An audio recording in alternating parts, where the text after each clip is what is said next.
Hey plant pals, Mike the Kitty Gardener, and today's video is just going to be me resetting this garden system. I was growing the radishes in it, and now I'm going to grow the Murasaki, I believe it's pronounced, pepper. It's a purple, sweet, non-heat pepper. A friend of mine gifted me the seeds. She said that she was unable to grow them outside, and so I'm going to see if I can grow them inside. I'll give a little description of them here. It's a purple pepper. It's got a glossy, waxy, thick, smooth skin. It turns from green to dark purple to almost black, and then it turns red when it's ripe, fully ripe.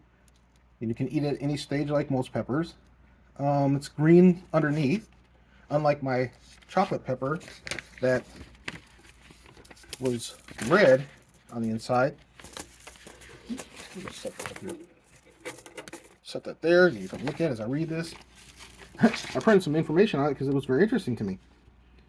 It's a rare Japanese sweet pepper. It had been cultivated in the Nara prefecture of Japan for hundreds of years and highly flavored for the unique coloring and sweet, heatless nature. It translates to purple in Japanese. They're also known as the Murasaki, Togarashi, and Nara Murasaki. I'm always going to have problems saying that, tongue twisting.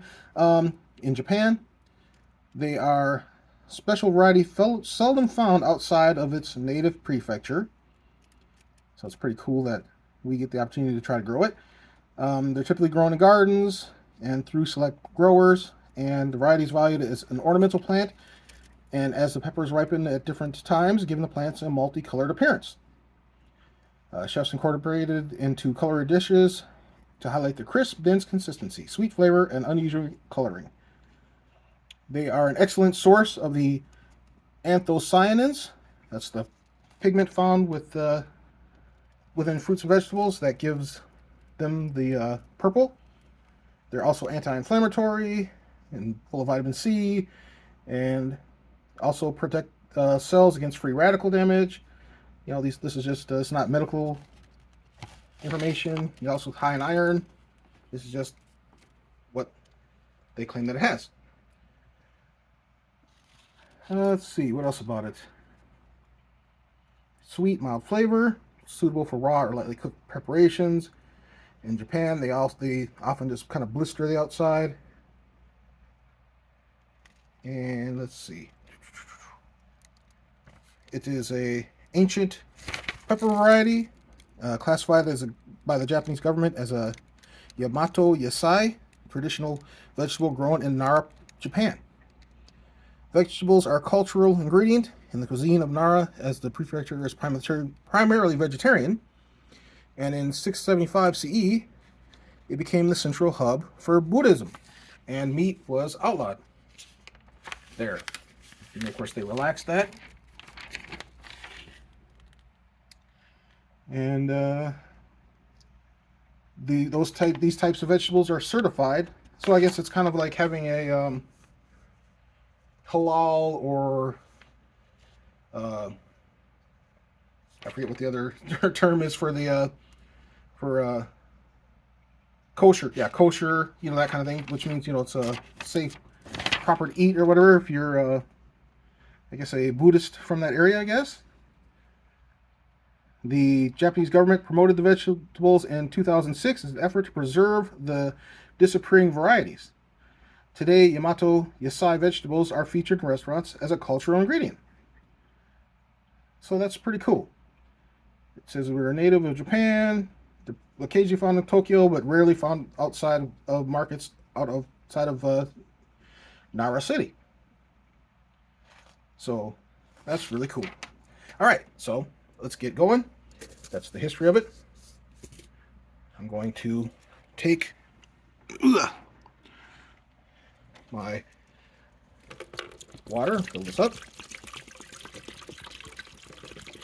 This unit holds a little over a gallon.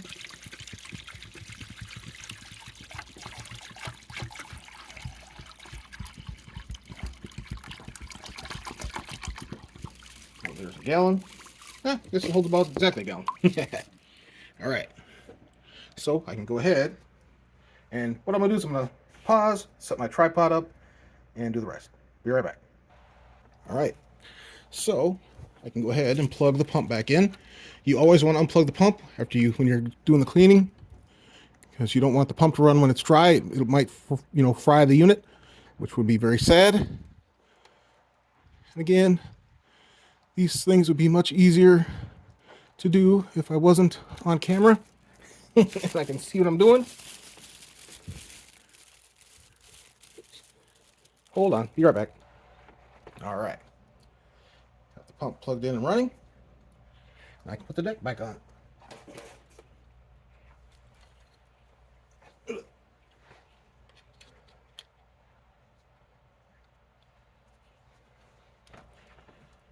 So the system has been completely cleaned and reset. There. I'm only going to try to grow 4 of the peppers in this unit. Let's see. Where do I want to put them?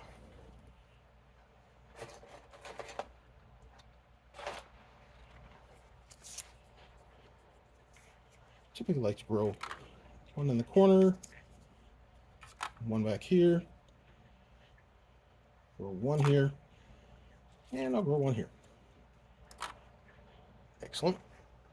And I'll use a cover to cover the rest, because that's another mistake people commonly make, is they leave the holes open. Set that up there. All right. And I've already dealt with the sponges, so I'm just gonna plunk those in there.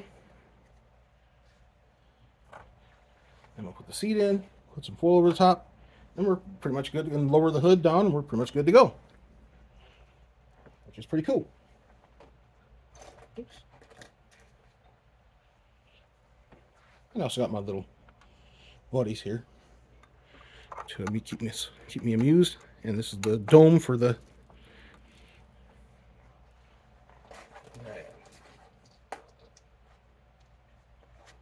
So I keep a little tub down here so that I got a label here. I'll put the label on. I'll give this guy over here. This guy can hang out here. And a little hedgehog. A little something to look at. And then this covers the water fill. All right. And I just keep these little scissors here, snips in case I need to trim anything. Like when I had the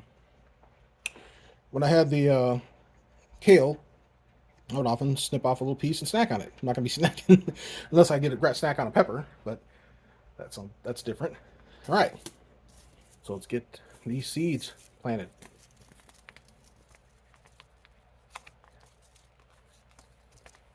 So hopefully I don't have the problem that my friend had. I know other people are growing this. I talked to I believe Georgia Suburban, so she's growing it, and she's a pepperhead like me, so that's pretty cool to know. All right, so I've got 2 here. Oops. And of course I should have used that little thingy that I bought, but it's across the room.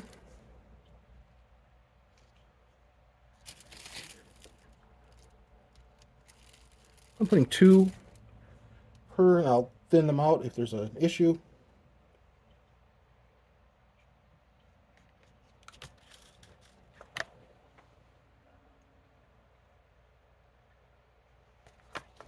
All right. Yeah, if they all germinate, which is always possible, then I will take these scissors here. I have tweezers, but they're also across the room, so I'm gonna hopefully not drop this. There we go. Cool. All right, so I got 2 seeds per pod of the Murasaki purple pepper, which is kind of redundant. So it's basically saying pepper, purple pepper, purple pepper, purple purple, because in Japanese it's burst purple. So that always amuses me when they do that. What else I have left? Oh, I will be right back. I ended up having to go across the room anyway to get my weak hydrogen peroxide solution.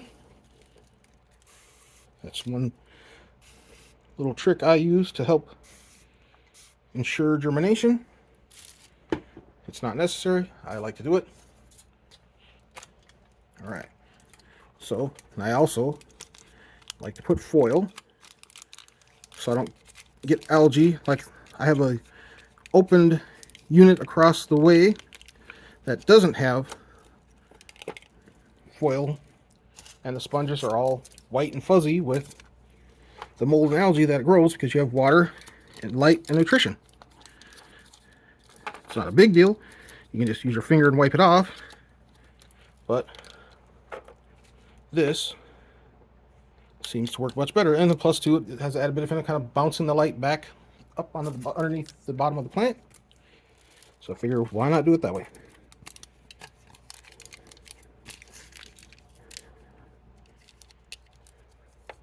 Try not to get water everywhere.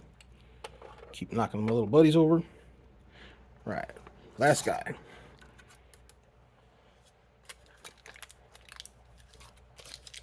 And then what I do is I'll take anything that's sharp and I'll poke a little hole that's hopefully over the, yep, okay, there.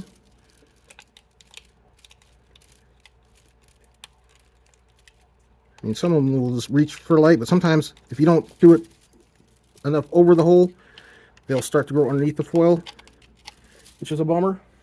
They'll get leggy. Don't want that.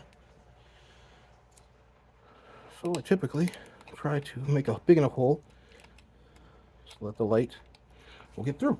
And the foil is weak enough so that the plant, once plants get thicker, it'll just push the foil right aside, which is no big deal. All right. So again, I have these humidity domes.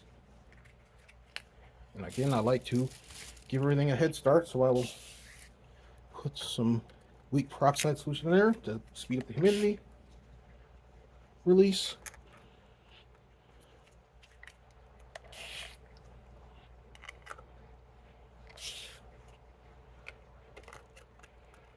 And it's just that easy. All right. So I'm going to write the name on this little sign here with my terrible handwriting. Be right back. All right. So I'm going to put the tag here so it's out of the way. And there you have it. And then I will lower the light down to as close as I can, probably about to here, so that the pepper will not have anywhere to reach for it once it starts going up into the light, and it'll just have plenty of light so it won't be leggy and stretchy. So there you have it. The purple Murasaki purple, again, redundant pepper, which is pretty cool. And I will, of course, keep you updated on its progress. All right, any comments, questions, leave in the comments section. Thanks for watching. Please like and subscribe. Have an awesome day.